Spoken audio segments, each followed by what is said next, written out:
Patrouille renforcée avec maître chien ou encore l'appui de la police aux frontières. Les forces de sécurité sont visibles depuis 3 semaines à Moulins.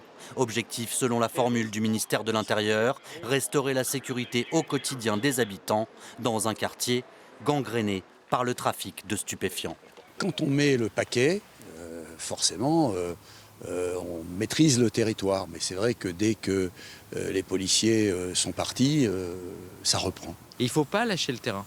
Parce que vous dites, les policiers vont partir, les dealers, les délinquants vont revenir.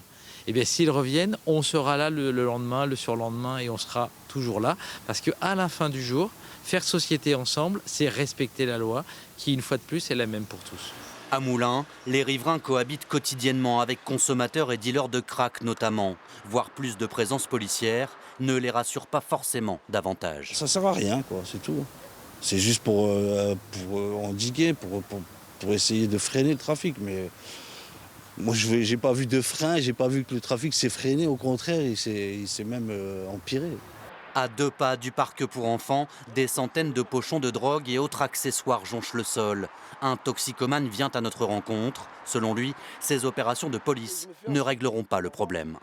Tous les jours, moi, en vivant dans ce quartier, je vois des gens mourir, je vois des gens détruire leur vie, je vois des enfants briser les liens qu'ils ont avec leur famille, je vois des jeunes filles se prostituer pour avoir leur dose. Je vois vraiment la destruction du monde. Et mettre quelques forces bleues qui arrivent de temps en temps pour remettre de l'ordre, ça ne règle rien parce qu'on survole le problème.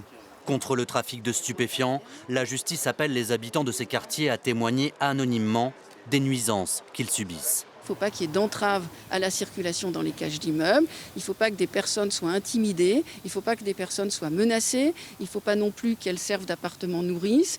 Il ne faut pas qu'on les oblige à maintenir leur porte d'entrée pour pouvoir déposer, quand la police arrive, des matières stupéfiantes. Il faut rétablir, il ne faut pas qu'elles soient stressées, ces personnes, et sous emprise. Au terme de 3 semaines de contrôle renforcé à l'île Moulins, 165 procédures judiciaires ont été ouvertes, des dizaines d'amendes ont été dressées et près de 180 personnes en situation irrégulière interpellées.